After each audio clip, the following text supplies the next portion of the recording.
to the highest. Hallelujah. हम धन्यवाद देते हैं परमेश्वर प्रभु को कि वो हमारे लिए जन्मा है और हमारे लिए खुशी का आनंद फेरा है। आनंद ही आनंद परमेश्वर ने हमको दिया है। आइए हम प्रार्थना में चलते हैं। हे खुदावन यीशु राजा, आप हमारे लिए जन्मे हैं प्रभु, हमारे दिलों में भी आज जन्म ले परमेश्वर, और हमेशा हमारे दिलों में आप जीवित रहे। ऐसा होने दे खुदावन, ऐसा ही आनंद हमारे जीवनों में अनंत काल तक बरकरार बना रहे मेरे राजा। हाँ प्रभु, ऐसी ही खुशियाँ, ऐसा ही आनंद हमारे जीवनों में हर रोज मिलता रहे। आपका ये वायदा है प्रभु कि आप हमें अनंत जीवन और अनंत आनंद देने के लिए आए हैं। हालेलुया राजा, हम विश्वास करते हैं। हाँ प्रभु, हम सबको अपने आनंद से भरा धन्यवाद देते हैं। हे परमेश्वर, आपकी उपस्थिति है प्रभु, क्योंकि हम आनंद से मगन है परमेश्वर, हमारे दिलों में आपकी उपस्थिति है। धन्यवाद देते हैं राजा। आगे का समय हम आपके हाथों में देते हैं प्रभु। आपके दास को भी आशीषों से भरना राजा, पवित्र आत्मा की समझ से भरना। हर एक थकावट को, हर एक शैतान की चालबाजी को हम उन पे से नष्ट करते हैं, और आप उनको आनंद से और नव चेतना से भर दीजिए राजा। हालेलुया परमेश्वर, हम आपको धन्यवाद देते हुए आगे की हर एक बात आपके हाथों में सौंपते हैं। इस प्रार्थना और विनती को यीशु मसीह के नाम से मांगते हैं। सुन और बड़ी दया से ग्रहण करना पिता। आमीन आमीन। आइए हम अपने स्थान पर रहें।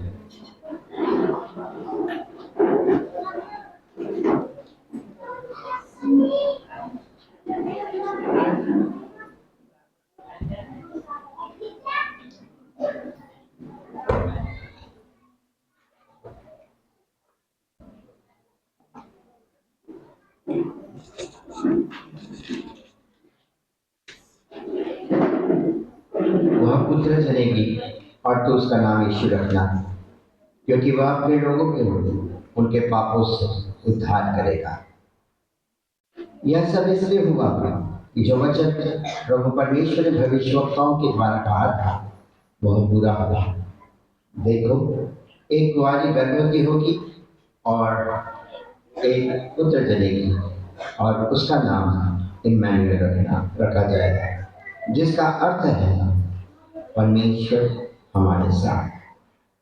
तो परमेश्वर की वचन के द्वारा हम सबको आशीष करें। आमीन। आज के सब पवित्र दिन के लिए मैं परमेश्वर का धन्यवाद करता हूँ और आप सबका अभिवादन करता हूँ कि हम प्रभु मसीह के जन्म के लिए यहाँ पर इकट्ठा हुए हैं, और उसका आनंद जो सारी सृष्टि को मिला है वो आनंद आज हमारे पास है, और वो आनंद हमें अपने तक ही सीमित नहीं रखना है, वो आनंद को हमें बांटते हुए जाना है। हम परमेश्वर का धन्यवाद करते हैं क्योंकि आज के लिए पवित्र दिन प्रभु पिता ने उसकी महिमा के साथ हमें दिया हुआ है। हम उसका धन्यवाद करते हैं क्योंकि ये वह भला है और उसकी करुणा सदा की है, और उसी करुणा के द्वारा प्रभु ने अपने इकलौते पुत्र प्रभु यीशु मसीह को इस जगत के लिए दिया है, ताकि हर एक मनुष्य का पवित्रता में, आत्मिकता में उद्धार हो। परमेश्वर प्रभु यीशु मसीह इस जगत में अपने धर्म और अपने राज्य की स्थापना करने नहीं है, क्योंकि परमेश्वर कहता है कि मेरा राज तो स्वर्ग है। हालेलुया। और हम लोग इस उच्च कोटि के स्तुति के साथ उसे हालेलुया कहते हैं कि इसका मतलब होता है कि सर्वोच्च कोटि, उच्च कोटि की स्तुति हमारे परमेश्वर को है, और इस तरह से हम लोग उसकी आराधना करते हैं, उसकी स्तुति करते हैं कि जिसने अपने इकलौते पुत्र को इस जगत के पापों के उद्धार के लिए, यानी वो जो पापी हैं उनके आत्मा का उद्धार करने के लिए, उनका सर्वनाश करने के लिए, बल्कि उनकी आत्मा को उद्धार करने के लिए इस जगत में प्रभु यीशु मसीहा बन करके आया, कि जिसके अर्थ हमें बताए जाते हैं कि उसका नाम तो यीशु रखना, ताकि वो अपने लोगों के पापों से उनका उद्धार करेगा। पुत्र जनेगी और तो उसका नाम इम्मानुएल रखना। देखो, दो मतलब से यहाँ पर यीशु मसीह के नाम दिए गए हैं। यीशु मरियम को जब प्रभु ने स्वर्गदूत के द्वारा दर्शन किया तो उसे कहा कि तो उसका नाम यीशु रखना। जब यीशु को परमेश्वर का दर्शन हुआ, स्वर्गदूत का दर्शन हुआ, तब और मरियम को भी दर्शन हुआ, तब उसे कहा गया और भविष्यवक्ता ने घोषणा की कि उसका नाम इम्मानुएल रखना। इम्मानुएल का मतलब होता है हमारे साथ परमेश्वर। ये नाम जो इम्मानुएल, जो हमारे साथ परमेश्वर है, ये नाम प्रभु ने हमारे लिए भेजा कि हमारे साथ परमेश्वर। We are not in this world alone. We have the Lord with us. Hallelujah. परमेश्वर हमारे साथ है। यानी ये संगति, मनुष्यों के साथ संगति परमेश्वर की बनी रहना, ये सबसे बड़ी आशीष की बात है। हम प्रभु का धन्यवाद करते हैं कि परमेश्वर ने मनुष्यों में बस्ती की, मनुष्यों के साथ साथ रहा हो, मनुष्यों के जैसा इंसान बनकर के वो आया और हम सबके पाप उसने अपने ऊपर लिया ताकि हम पवित्र आत्मा में भरकर मनुष्य के जैसा रहे और तो परमेश्वर की संतान के जैसा हम अपना जीवन जिए। हम परमेश्वर को धन्यवाद देते हैं कि प्रभु ने यह सुंदर सा दिन उसकी महिमा के लिए हमें दिया।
भजन संहिता 85 को हम बारी बारी से पढ़ने जा रहे हैं। हे यहोवा, तू अपने देश पर प्रसन्न हुआ, याकूब को बंधुआई से लौटा ले आया है।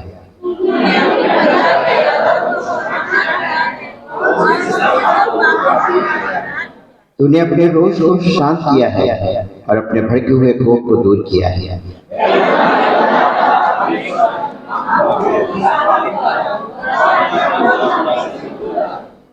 क्या तू हम पर सदा कुपित रहेगा? क्या तू पीढ़ी से पीढ़ी तक कोप करता रहेगा?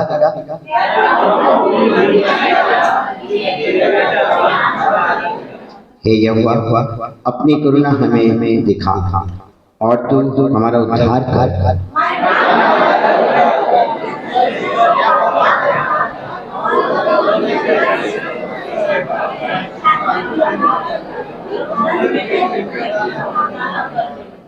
निश्चय उसके दरवैयों के उद्धार का समय निकट है, तब हमारे देश में महिमा का निवास होगा।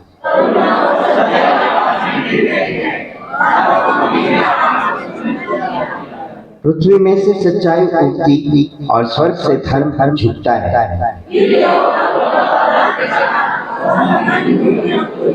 मिलकर पढ़े। धर्म उसके आगे आगे चलेगा और उसके पद चिन्हों को हमारे लिए मार्ग बनाएगा। आमीन। प्रभु का उद्धार हो, इसलिए उस पाप में, अधर्म में मार्ग को उसने मिटाकर अपने पवित्रता का मार्ग मनुष्य को दे दिया कि जो मार्ग यीशु है। और इसलिए यीशु मसीह ने कहा मार्ग, सत्य और जीवन नहीं।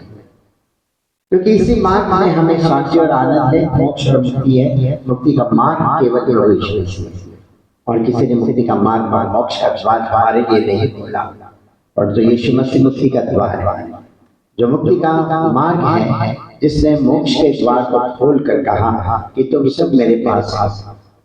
मेरी इच्छा है कि जहां मैं हूं वहां तुम भी मेरे साथ रहो। हालेलुया। यह आमंत्रण है परमेश्वर का कि जहां परमेश्वर रहता है वह मनुष्य भी रहे। ये वो एक ही परमेश्वर है जिसने मनुष्य को ये निमंत्रण करता है, वो आह्वान करता है मनुष्य को कि मनुष्य और परमेश्वर मिलकर साथ आए, क्योंकि हम उसका अंश हैं। और हम उसका अंश होने के नाते परमेश्वर ने कहा कि तुम मेरा पवित्र वंश, याजकीय समाज।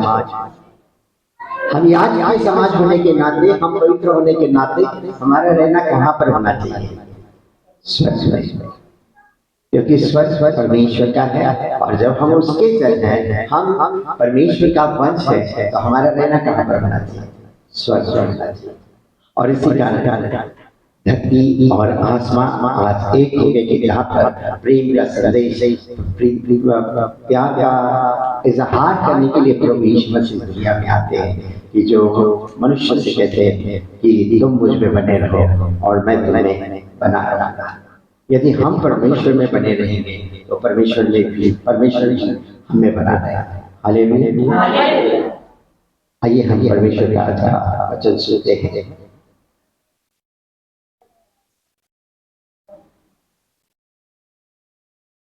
लूका की इंजील जिसका दूसरा भाग और 1 से लेकर तो 20 की आयत के वचन सुना जाएगा।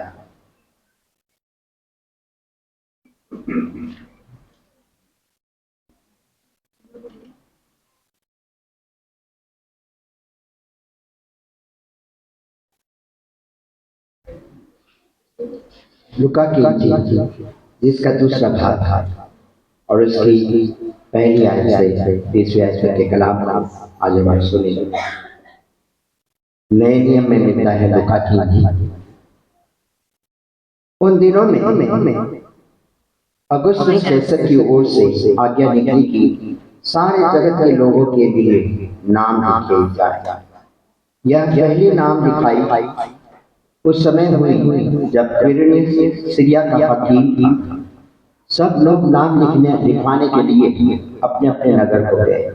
अतः यूसुफ भी, इसलिए कि वह दाऊद के घराने और वंश का था, गलील के नासरत नगर से यहूदिया में दाऊद के नगर बैतलहम हो गया कि अपनी मंगेतर मरियम के साथ जो गर्भवती थी नाम लिखवाए।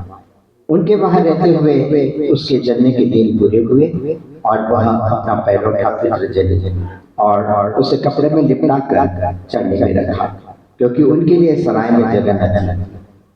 और उस देश में कितने से घटिया थे जो रात को मैदान में रहकर अपने झुंड का पहरा दे रहे थे। और प्रभु का एक दूत उनके पास आ खड़ा हुआ और प्रभु का तेज उनके चारों ओर चमका और वे बहुत डर गए। तब स्वर्गदूत ने उनसे कहा मत डरो, क्योंकि देखो मैं तुम्हें बड़े आनंद का सुसमाचार सुनाता हूँ जो सब लोगों के लिए होगा कि आज दाऊद के नगर तुम्हारे लिए उद्धारकर्ता जन्मा है और यही मसीह प्रभु है। और इसका तुम्हारे लिए यह पता है कि तुम एक बालक को कपड़े में लिपटा हुआ और चलने में पड़ा हुआ पाओगे। तब यकाई उस स्वर्गदूतों के साथ अन्य स्वर्गदूतों का दल परमेश्वर की स्तुति करते हुए और यह कहते हुए दिखाई दिया, आकाश में परमेश्वर की महिमा और पृथ्वी पर उन मनुष्य में जिनसे वह प्रसन्न है शांति। जब स्वर्गदूत उनके पास से स्वर्ग को ले चले गए तो गडरियों ने आपस में कहा, आओ हम बैतलहम जाकर यह बात जो हुई है और जिसे प्रभु ने हमको बताया है देख। और उन्होंने तुरंत जाकर मरियम और यूसुफ को और चने में उस बालक को बड़ा देखा। उन्हें देखकर उन्होंने यह बात जो इस बालक के विषय में उनसे कही गई थी प्रकट, और सब सुनने वालों ने उन बातों से जो गडरियों ने उनसे कही आश्चर्य किया। परंतु मरियम ने ये सारी बातें अपने मन में रखकर सोचती रही, और गडरियों जैसा उनसे कहा गया था वैसे ही सब सुनकर और देखकर परमेश्वर की महिमा और स्तुति करते हुए लौट गए। प्रभु परमेश्वर इस पढ़े जाने और सुने जाने का होता है आशीष दे, और ये वचन आज हमारे सबके जीवन के लिए, समस्त मानव जाति के जीवन के लिए उद्धार का कारण है। आमीन। प्रभु की स्तुति। आइए प्रार्थना करें और वचन के लिए आगे महान समझ के का विद्यालय प्रदर्शन प्रभु यीशु मसीह में आपका धन्यवाद देते हैं आज के सुंदर वचन के लिए। मैं आपका धन्यवाद करता हूँ कि प्रभु ये वचन आज आपने हमारे आत्मा के उद्धार के लिए भेजा है। प्रभु यीशु ये वचन आज सुनने वालों को नई जिंदगी, एक नई आशीष, नई बरकत, नई कुव्वत दे, जिससे कि वे तेरे लोग कहलाए और स्वर्ग और पृथ्वी में जो खुशियां स्वर्गदूतों के साथ है वो हमारे साथ भी हो, और हम मिलकर स्वर्गदूतों के साथ परमेश्वर की स्तुति करें, ताकि हमारा परमेश्वर हम पर कृपा करे, अपना अनुग्रह करे, अपनी पवित्र आत्मा को रिलीज कर। इस समय पवित्र आत्मा हरेक को स्पष्ट कर सिखा कि आज सब लोग तुझ में पवित्रता से भर जाए और पवित्र आत्मा के सामर्थ्य में वे अनुग्रहित हो। इस विनती को यीशु मसीह के नाम से मांगते सुबह से आग्रह करेगा। आमीन।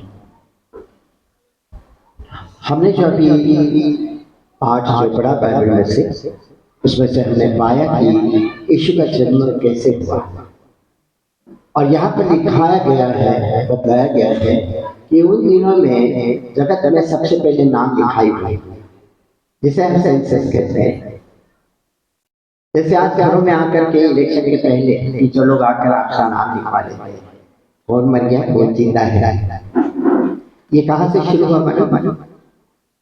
जब कैसर अगस्टस सीरिया प्रांत का हकीम था, यानी रोमन साम्राज्य के अधिपतियों ने यरूशलेम में उस समय में सबसे पहले नाम लिखाई का कार्य आरंभ किया, और सारे जगत के लोगों के लिए, सिर्फ only not for Jerusalem, not for the Palestine, not for the gulf countries, पर इस रोमन हुकूमत का साम्राज्य सारे जगत में था। बाइबल बताती है कि सारे जगत के नाम लिखाए गए, not only India, not only Canada, Europe, Australia, सारे जगत के नाम लिखाए गए। आप समझ सकते कि उस समय में रोमन साम्राज्य का अधिपत्य सारे पृथ्वी पर था, और ये ऑर्डर हो चुका था राजा का कि सबके नाम लिखाए हो जाए। क्यों? क्योंकि राजा को मालूम है कि मेरे देश में कितने लोग हैं, मेरी प्रजा कितनी है, मेरे अवाम के लोग कितने हैं, कितने जाति कितने लोग हैं, कौन कौन क्या काम करता है, कितने बुजुर्ग हैं, कितने जवान हैं। ये क्यों लिखवाया गया था? क्योंकि राजा को मालूम था, भविष्यवाणी बताती थी कि कोई एक राजा और आने वाला है, और उस राजा को अपनी प्रजा का, अपने अधिपत्य का अधिकार अपने हाथ में कितना है वो मालूम होने के लिए उसने इस नाम लिखाई को शुरू कर दिया, और सबको ऑर्डर दे दिया कि सब जन अपने अपने गांव जाकर, अपने अपने पंचायत में, अपनी ग्राम सभा में जाकर के अपने अपने नाम लिखवाए। आज अच्छा है कि हमारे पास टीचर लोग तो जाते हैं, हमारी गवर्नमेंट बहुत अच्छी है, जिसने टीचरों के ऊपर ये काम दे दिया कि जाकर के तो सबके नाम लिखवा। कोई तो आता है हमारे पास कि हमारी नाम लिखवाई करा के लेके जाता है, जिससे कि गवर्नमेंट को भी मालूम हो जाता है कि हमारे पास कितनी पॉपुलेशन है।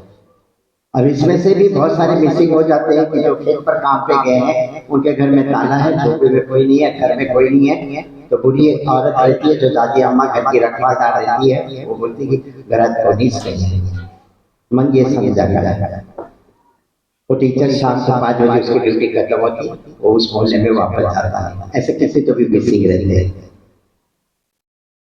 Total accurate population strength of India nobody nose.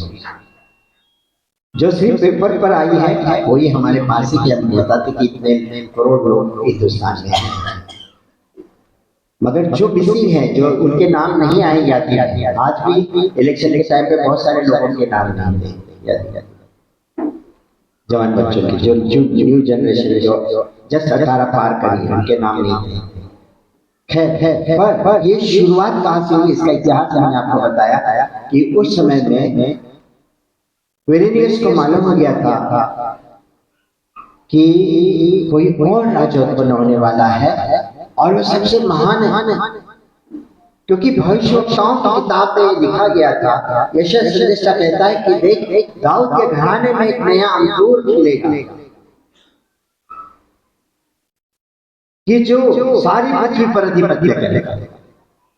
और इसी डर के मारे जब ये बात उस क्विरिनियस को मालूम हुई थी कि दाऊद के घराने में यानी बेथलेहम में या किसी शहर में कोई राजा उत्पन्न होने वाला है, मेरा अधिकार चला जाएगा, इसलिए उसने अपने लोगों की गिनती करवाया कि मेरे लोग कितने हैं, क्योंकि ये राजा आएगा तो इसके पास कहाँ लोग हैं, क्योंकि ये सारे लोगों की जानकारी मेरे ऑफिस में, मेरे अधिकार में।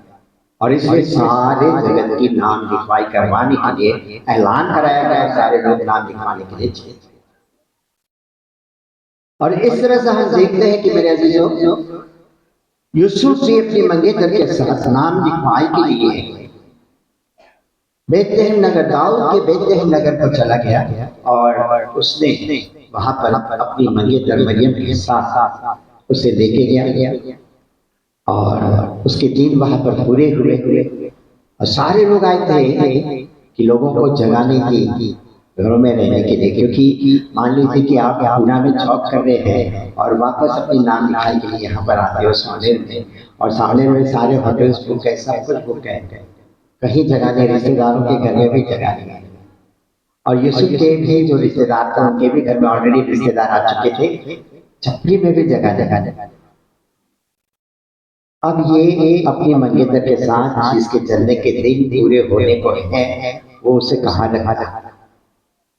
इसे एक सराय के मालिक के पास गया, मेरी बीवी अब बड़ी बड़ी परेशानी में है, तो देख उसके ऊपर कहीं तो जगह दे गया। कहता है यार सॉरी, मैं तो इतना निष्ठुर नहीं हूं, मैं जानता हूं कि तेरी बीवी पेट से, और वो चाहता था कि उसे जगह दे, पर उसके खुद के भी घर में जगह नहीं था, क्योंकि उसके भी पास उसके रिश्तेदार, उसकी सराय पर उसका होटल था, लॉज था, उसके लॉज में भी रहने के लिए जगह नहीं।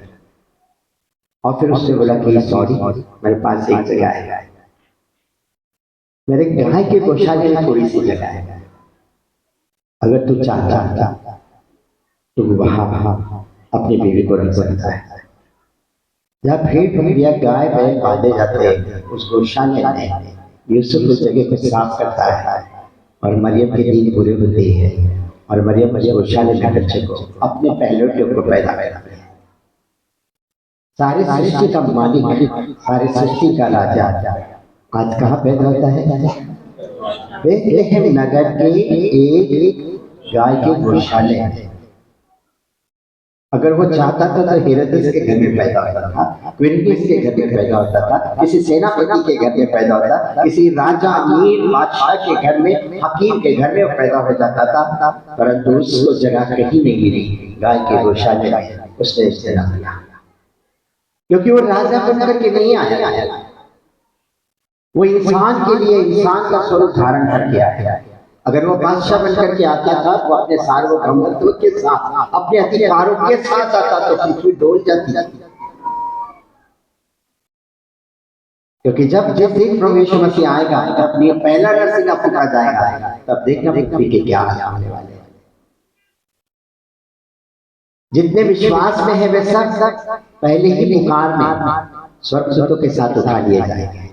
हालेलुया। और जब जब आखिरी नरसिंह का पुकार जाएगा, पृथ्वी डोल उठेगी, आसमान खुलेगा और प्रभु यीशु मसीह बादलों पर विराजमान होकर के आएगा। वो दिन हमें देखना है कि जब यीशु मसीह बादलों पर हमारे साथ आएगा। हालेलुया। हम यीशु मसीह के साथ बादलों पर आएंगे। कितने लोग तैयार हैं? हम लोग बादलों पर आने के लिए तैयार रहना चाहिए, मगर उसके लिए आपको लीन और नम और बड़े ईमानदारी के साथ आपको शालीनता के साथ धर्म में जीवन के साथ साथ नीतिमत्ता और पवित्रता के साथ आपको अपना जीवन बिताना है। जब हम अपने मन में लीन और नम्रता को धारण करते हैं, निश्चय ही हमें प्रभु का स्वभाव आ जाता है, क्योंकि प्रभु लीन और नम्र जनों के संगति में रहता है। बाइबल बताती है कि वो लीन और नम्र जनों के साथ में रहता है। इसलिए वो गौशाले में पैदा हुआ ताकि लोग सीखे कि जब तुम अपने आप को लीन और नम्र करोगे तभी तुम राजा के लिए हकदार हो जाओगे, तभी तुम लोगों के मनों को पहचान सकते हो, लोगों की परिस्थितियों को जान सकते हो, लोगों की कठिन समस्याओं को तुम समझ सकते हो। अगर तुम बादशाह बनकर के जन्मोगे तो तुम सही बड़े बड़े धनी और अमीर लोगों की खिदमतगारी करोगे। प्रभु यीशु मसीह उस गौशाले में आता है और इसीलिए यीशु मसीह ने कहा कि सच्चा चरवाहा मैं अपनी भीड़ों को जानता हूं और मेरी भीड़ें मुझे पहचानती हैं। मैं जिसको उसके नाम से पुकारता हूं और मैं उनके आगे चलता हूं, मेरी भीड़ें मेरे पीछे होती है। लोग कहते हैं कि मसीह लोग धन बांटते हैं, पैसा देते हैं, है ना? बाइबल पढ़ते हैं वो धर्मांतरण कर आपकी जाति वही है, आपका गोत्र वही है, आपका कुल वही है, आपका कुल भी वही है, आपके नाम भी वही है, आप वही मनुष्य हैं, पर तो आपका स्वभाव बदला है, आपका आचरण बदला है। आपका आचरण बदलने की वजह से लोगों को तकलीफ होती है कि आप अच्छे रहे। आप अभी सिगरेट नहीं पीते, आप दारू नहीं पीते, आप तंबाकू नहीं खाते, आप खर्रा नहीं खाते, आप दारू नहीं पीते, आप गटर मस्ती नहीं करते, आप हुल्लड़ नहीं करते, शांति और प्रेम के साथ प्रभु के स्वभाव में एक दूसरे के साथ प्रेम के साथ रहते, ये सबसे बड़ी दुर्घटना हमारे साथ। क्योंकि पृथ्वी पर जो अंधकार है वो उजाले को ग्रहण नहीं करता। मैं भी बताती, कल रात को हमने देखा कि पृथ्वी पर उजाला आया पर अंधकार ने उसे ग्रहण नहीं किया। क्यों नहीं ग्रहण किया? क्योंकि वो अंधकार नहीं चाहता कि हम उजाले में आए, क्योंकि हमारे पाप उजले हो जाएंगे, कि हम प्रकाशित हो जाएंगे, हम लोगों को मालूम हो जाएगा। क्योंकि वो अपने पापों को छुपाना चाहते हैं, क्योंकि उनको पापों से मुक्ति की जरूरत है। और तो प्रभु यीशु मसीह चाहते हैं कि वो हर एक के आत्मा का उद्धार हो और हर कोई परमेश्वर के लोग कहलाए जाए। हम परमेश्वर के जन होने के लिए वो गौशाले में पैदा होता है। कितनी अनहाइजीनिक प्लेस है वो, कि वहां पर कोई शुद्धता नहीं है, और उस गौशाले में एक औरत बच्चे को जन्मती है। बहुत विकट परिस्थिति, बहुत कठिन समय था वो, कि ऐसे स्थिति में आप जान सकते हैं कि ऐसे जो नया जन्मा बच्चा है ऐसे गंदी जगहों में पैदा होता है, और तो प्रभु यीशु मसीह को किसी प्रकार का इन्फेक्शन, हमारे बच्चे जैसे ही पैदा हो जाते दूसरे दिन उसको निमोनिया हो जाता है या पीलिया हो जाता है, डॉक्टर बोलता है कि आईसीयू में रखना पड़ेगा, उसको पीलिया हो जाता है। क्योंकि बाहर का वातावरण जो आज इतना क्लीन वातावरण है, जो हॉस्पिटल में पैदा होता है, आईसीयू से वो लेबर रूम में पैदा होता है, वहां पर कितनी क्लीनिंग रहती है।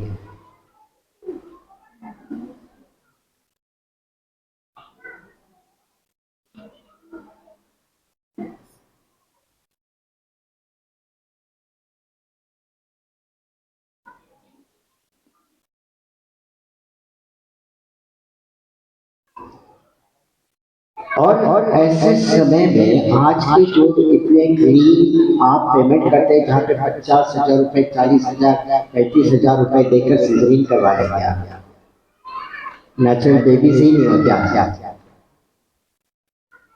यानी कल तक के माँ बच्चे अच्छे हैं, आज सुबह आपको बताया जाता कि बच्चे की स्थिति बहुत क्रिटिकल है, माँ को बचाया, बच्चे को बचाया। आप क्या जवाब देते? साहब दोनों को बच्चे, पहला है, पैसे ज्यादा लगा, कोई बात नहीं साहब, दे देखो पैसे बहुत लगते हैं, 40-50,000 लगा साहब, मैं कुछ भी करूँगा और मेरे को बच्चा भी चाहिए, बीवी भी चाहिए, दोनों भी चाहिए, मेरा पहला बच्चा है। मुर्गा किया, बकरा कटने के लिए तैयार है और फिर लेबर में लेके जाए, कुछ नहीं होता है। जिस परमेश्वर ने स्त्रियों को नैसर्गिक आशीष दी है, उसने बाइबल में नहीं लिखा कि सीजन किया जाए। व्यवस्था विवरण में परमेश्वर कहता है इस पृथ्वी पर जितने मनुष्य और पुरुष और स्त्रियां हैं, उनको परमेश्वर ने बांध नहीं रखा, उनको आशीष दी है। और स्त्री को आशीष दी कि वो अपने बच्चों को जनेगी। उसने ये नहीं बोला कि सिजरिंग करेगी और आएगा, है ना, ऐसा कैसा। प्रभु कहता है कि बच्चे ये परमेश्वर का दिया हुआ भाग है, गर्भ का फल ये उसकी बख्शीश है। We have the gift from the God to our family। आज हम जितने भी लोग हैं, हम परमेश्वर का दिया हुआ बख्शीश है इस पृथ्वी के लिए। हालेलुया। ये सबसे बड़ी खुशी की बात है कि you are the gift for this world। ये कोई और परमेश्वर नहीं कहता, केवल ये परमेश्वर जो यीशु मसीह कहलाया जाता है कि आपको बताया जाता है कि you are the gift of God। आप परमेश्वर का दिया हुआ बख्शीश अपने मम्मी पापा के लिए, क्योंकि आपके मम्मी पापा की डिग्री बन जाती है। उस समय के बाद आपके मम्मी पापा का नाम बदल जाता है, बदलता है कि नहीं? जैसे ही बच्चा आता उस पुरुष का और स्त्री का नाम बदल जाता है, वो आई और पापा बन जाते या बाबा बन जाते। उनको फक्र होता है कि आज मैं माँ बनी। वो बाप को घमंड होता है कि आज मैं असली मर्द बन गया, कि मेरा वंश आ गया है।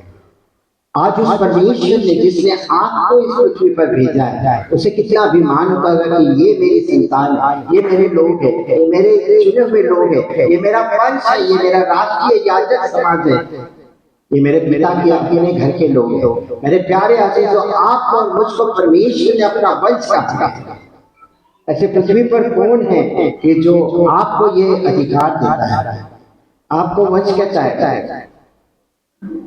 मेरे प्यारे अजीजों, परमेश्वर ने आपको ये अधिकार देते हुए आपके लिए व्यवस्था बना के रखी है कि वो आपको वंश कहता है कि तुम मेरा राजकीय याजकीय वंश हो। हम याजक समाज है कि हमारा उच्च पद परमेश्वर पैदाइशी को बतलाता है कि हम याजक समाज, झाड़ू पोछा करने वाले लोग नहीं है, याजक समाज। याजक है पंडितों से भी ऊपर का समाज है,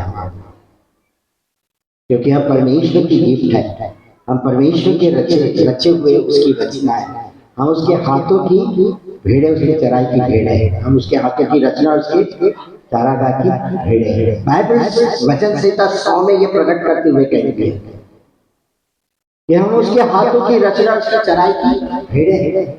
उसका धन्यवाद, उसके आंगन में आते हुए प्रवेश करो। God has given the call to you. You had to come to the Lord। आपको परमेश्वर के पास, परमेश्वर आपको दावत देते हुए कहता कि मेरे पास, उसके आंगन में आओ, उसके भवन में सदा के लिए निवास करो। प्रभु आपको ये आशीष दे। मेरे प्रियो, हमने अपने आप को पहचानना छोड़ दिया और हम एक पापी इंसान बनकर जीने लगे। और इस पापी जीवन को हटाने के लिए ही तो यीशु मसीह आया, पापियों को मारने के लिए नहीं आया। कौन मनुष्य इस पृथ्वी पर की जो नीतिमान है? कोई पंडित कह सकता है छाती पर हाथ रखी, मैं पूरा पवित्र, अत्यंत पवित्र? ब्राह्मण है आज हम याजक वंशीय है, यानी कि हम भी उन महापंडितों के ऊपर में महाचार्य हैं। हमारा नाम क्या है? महाआचार्य। हम महाआचार्य हैं।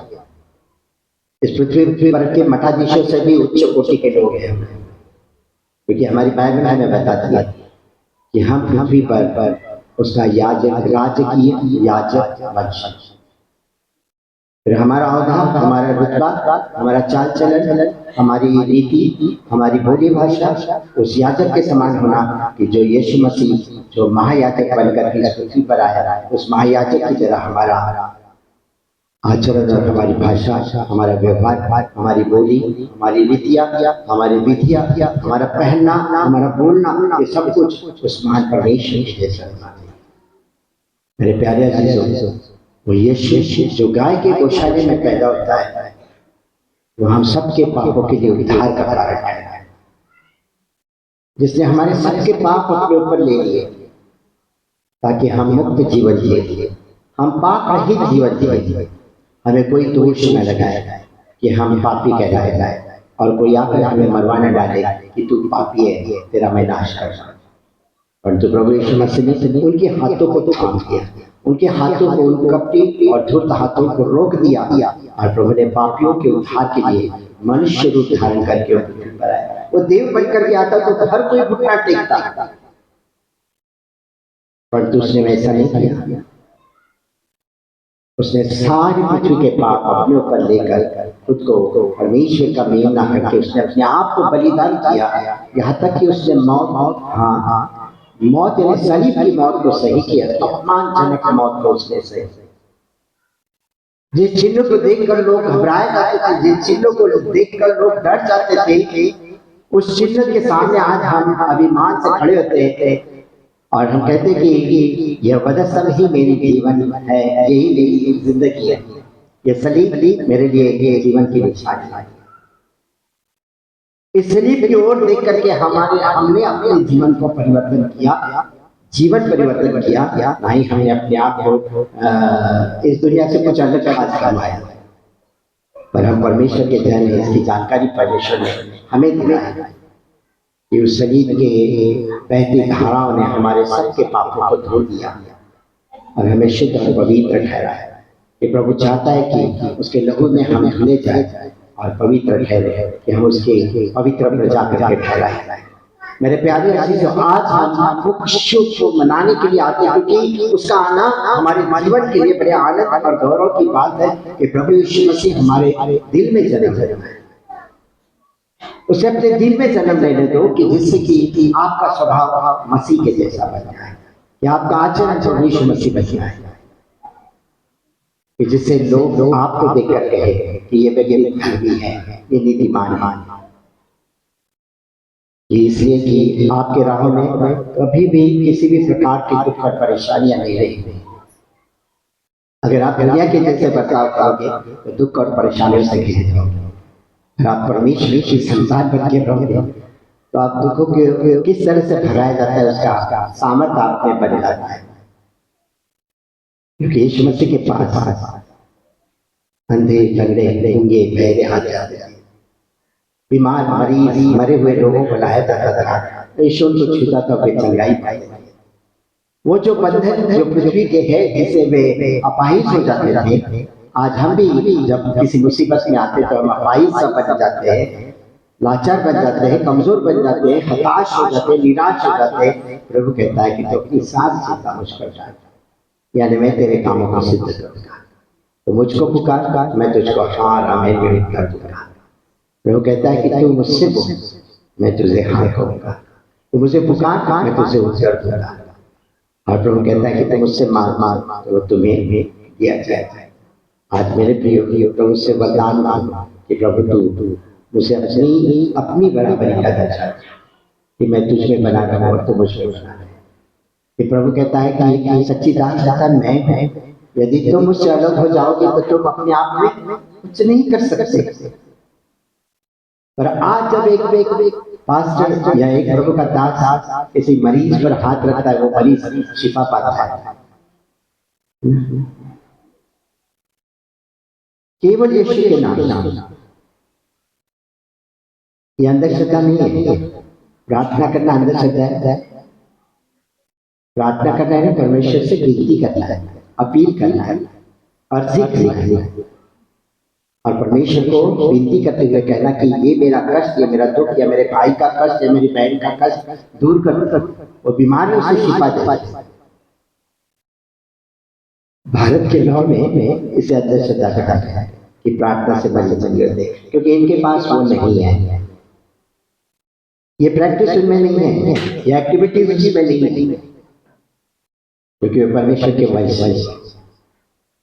क्योंकि जो राज्य के वंशधारी होता है उसमें राजा के गुण बने रहते हैं। अगर कौवा कहेगा मैं हंस का पर लगा के चलूं, तो वो हंस नहीं होता है ना? क्योंकि कौवे ने देखा कि यार हंस कितना सुंदर दिख रहा है, और इसलिए ये उस कौवे ने क्या किया कि हंस का गिरा हुआ पंख उठाकर उसने अपने पंखों में चिपका दिया और वो भी हंस की चाल चलने लगा, है ना? पर सारे लोग उसे देखकर हंसने लगे, है ना? कि कौवा कभी हंस की चाल नहीं चल सकता। वो कौवा तो कौवाई अगर आपको परमेश्वर राज्य की एक याजक वंश ठहराया है कि वो मसीहा आपके जीवन में आकर आप पर मसीहत की उसने, यानी उसने दया किया, और उस दया के कारण उसे मसीहा कहा गया, क्योंकि कोई मसीहा नहीं आया और परमेश्वर मसीहा बनकर हमारे दरमियान था। और ख्रिस्त कहलाया गया कि जिसने हमारे पापों को अपने ऊपर लेकर हमें मुक्ति और मोक्ष का द्वार दिखाया, मोक्ष का मार्ग बताया, और उस मोक्ष के द्वारा हमें सार्वकालिक जीवन उसने दिया। जो अनंत काल का जीवन है वो परमेश्वर ने हमें दे दिया है कि हम औरों को इस जीवन में लाए, कि जो अंधकार में भटक रहे उनको अब प्रकाश में आए। जब स्वर्गदूतों ने गदरियों को जाकर के ये समाचार दिया कि तुम्हारे लिए एक उद्धारकर्ता जन्मा हुआ है, उसने ये नहीं कहा कि राजा जन्मा हुआ, एक उद्धारकर्ता जन्मा है, और तुम्हारे लिए निशानी ये है कि एक बालक चरने में कपड़े में लिपटा हुआ तुम देखोगे। तुम्हारे लिए दाऊद के नगर है, और ये चरवाहे रात को अपनी भेड़ों को छोड़कर उसे देखने के लिए बेथलेहम में, और उन्होंने वैसा ही पाया। और उन्होंने कहा कि हमने फरिश्तों को देखा। बोल रहे होंगे कि क्या बात कर रहे हैं, तो बोले हमें कैसे मालूम थी? हमने स्वर्गदूतों को देखा और स्वर्गदूतों ने आकर हमें ये सुसमाचार दिया। इतना ही नहीं, 2 स्वर्गदूत आए थे हमारे पास, उसके साथ अनेक स्वर्गदूत पृथ्वी पर आए और परमेश्वर की महिमा गाते हुए कहे कि जिस मनुष्य पर परमेश्वर ने अनुग्रह किया है उस मनुष्य को शांति मिले। शांति का पैगाम देने के लिए यीशु मसीह इस दुनिया में आता है कि जिसने शांति का पैगाम आपके लिए मेरे लिए दिया, उस सुसमाचार उसने हमारे उस प्रभु ने हमें शांति का अधिपति दिया, और उस परमेश्वर ने यीशु मसीह के जरिए वो शांति का राज्य हमको दे दिया, जिससे हम शांति और आनंद और खुशियों में जीवन जीते हैं। हमें कोई पैसे नहीं देते, इसलिए हमारी सरकार काशी लोगों की तरफ कुछ भी ध्यान नहीं देती। उनको मालूम है ये लोग अमीर हैं, क्योंकि हम लोग कौन है? राजकीय याजक वंश है। तो हमें भीख मांगने की जरूरत है? नहीं, हम देते, हम लेते नहीं, क्योंकि लेवी व्यवस्था 28 है। तो मैंने कहा मैं तुझे मांगने वाला नहीं, मैं तुझे देने वाला बनाता हूँ। हालेलुया।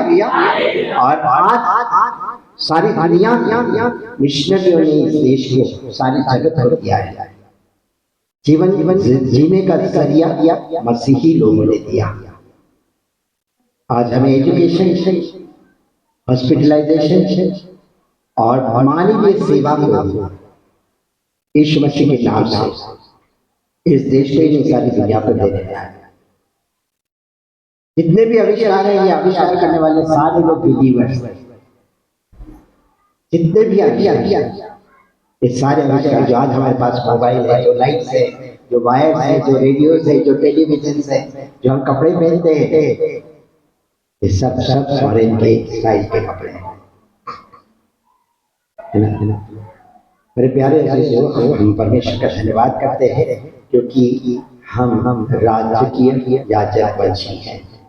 हम भूलेंगे नहीं कभी भी, इस बात को सदैव याद रखिएगा कि हम राजकीय याजक वंशी हैं, क्योंकि हमारा राजा प्रभुओं का प्रभु, सेनाओं का यहोवा है। और वो यहोवा होने के नाते उसने हमें जीवन दिया है और उसने हमारे सांसों में, नथनों में सांस भरी है ना। और इसलिए उसका नाम यावे परमेश्वर है, यहोवा परमेश्वर, क्योंकि वो जीवन देने वाला परमेश्वर है, मृत्यु देने वाला नहीं। और यदि मृत्यु भी आए, प्रभु कहता है यदि तुम मर भी जाए जिलाए जाए। जैसे पहला नरसिंह फूका जाएगा तो क्या होने वाला है मालूम? सबसे पहले मरे हुए उठने वाले। हालेलुया। जितने भी मसीहत में गाड़े गए हैं, मरे गए हैं, जो विश्वास में गाड़े गए हैं, वो पुनरुत्थान के दिन के लिए उठ जाएंगे और प्रभु के साथ ऊपर लिए जाएंगे। यानी प्रभु ने हमारे लिए वो भी व्यवस्था करके रखी है कि पहले ही नरसिंह फूकते हैं, परमेश्वर के जन प्रभु में उठे जाएंगे और वो स्वर्ग ले जाएंगे। प्रभु आप सबको ये क्रिसमस बहुत आशीषित करे और उसके नए पल में, नए जीवन में, नई जिंदगी को जिए, नए आशीष के साथ। आमीन। आइए प्रवेश आपके पवित्र नाम को धन्यवाद देते हुए चरणों में आपका सुंदर से वचन के लिए कि जो वचन आज हमारे दिल में आया है प्रभु, उस वचन को कि जिस वचन ने हमें बताया कि हम राजकीय याजक वंशी हैं, हमारा नाम परमेश्वर के लोग, परमेश्वर की जन कहा गया है। प्रभु हम आपका धन्यवाद पाते, इस वचन के लिए आपका धन्यवाद पाते। अपनी अनुग्रहता, अपनी करुणा और अपनी दया हम करें, जिससे हम आपके पवित्र नाम को धन्य करें। लोग हमें देखकर आपकी प्रशंसा करें, आपकी स्तुति करें। प्रभु जितने भी प्रियजन आज यहाँ पर उपस्थित हैं, सबको आशीष दें, अपनी पवित्र आत्मा अनुग्रह दें और हम सबों को अपने पवित्रता में बनाए रखें कि हम दुनियाई जीवन नहीं बल्कि एक राजकीय जीवन, धार्मिकता का आत्मिक जीवन जिए, जिससे कि हम आपकी महिमा और आपकी स्तुति करें। इस प्रार्थना को यीशु उद्धारकर्ता के नाम से मांगते हैं, सुन ध्यान से ग्रहण करें।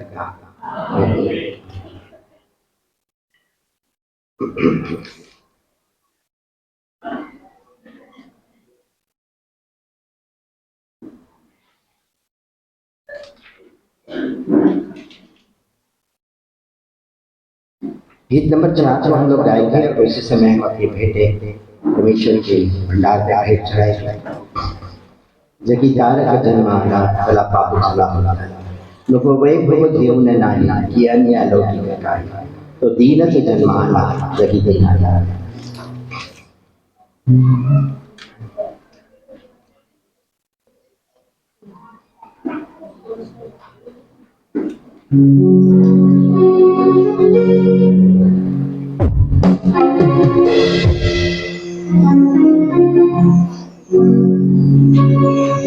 जगीदार का जन्म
प्रभु यीशु मसीह के महान और दयालु बड़े नाम में आपको धन्यवाद देते हैं कि आज के इस आशीष भरे दिन के लिए प्रभु आपने हमें जो स्वर्गीय आशीष दी उसके लिए मैं आपका धन्यवाद करता हूँ।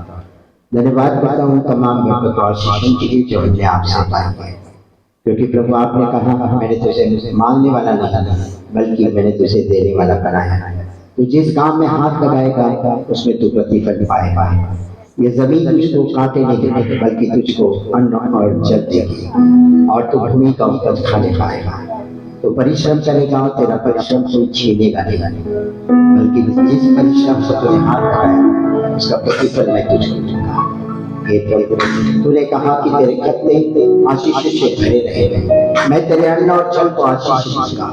मैं तुझे कभी किसी कमी घटी की या किसी बात की कमी घटी होने नहीं दूंगा, बल्कि आशीषों की बारिश में तुझ पर करूंगा।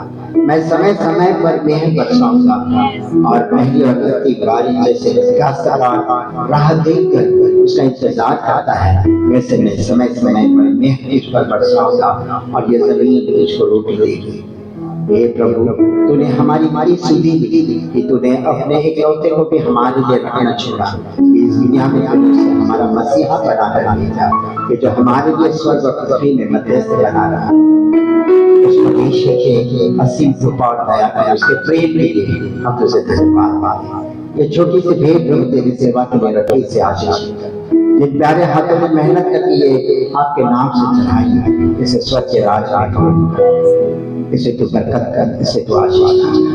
प्रभु अपनी बरकत और आशीष देने वालों को इतनी भरपूरी दे कि उनके खत्ते कभी कटे नहीं, उनके फुल का तेल, उनके बलि का नमक, उनके डब्बे का आटा कभी खाली, पर्स पॉकेट वैलेट की कमर की थैलियां कभी खाली न रहे। बरकतों से भरपूर कर, आशीषों से भरपूर कर। तेरी करुणा तेरी दया तेरे कृपा छत्र में बनाए। आगे का सारा समय हम आपके हाथ में देख रहे विनती तारण यीशु मसीह के नाम से मांगते सुना प्रत्याश ग्रहण करने का आमीन। हे हमारे पिता तू जो स्वर्ग में है, तेरा नाम पवित्र हो, तेरा राज आए, तेरी इच्छा जैसे स्वर्ग में पूरी होती है। हमारे दिन भर की रोटी को आज जैसे हमने अपराध को क्षमा किया वैसे हमारा अपराध को क्षमा करो और हमें परीक्षा में न लाओ परंतु बुराई से बचाओ, क्योंकि राज पराक्रम और महिमा सदा तेरी है।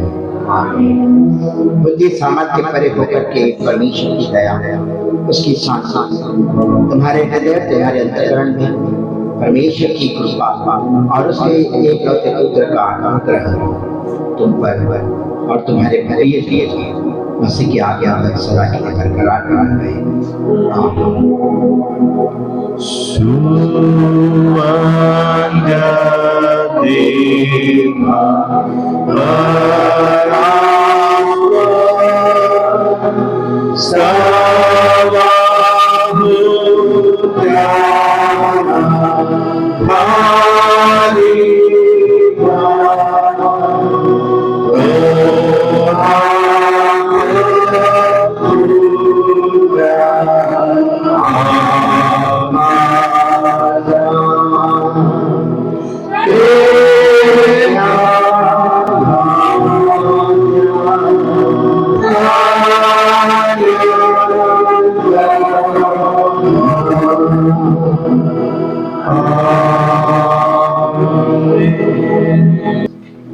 है।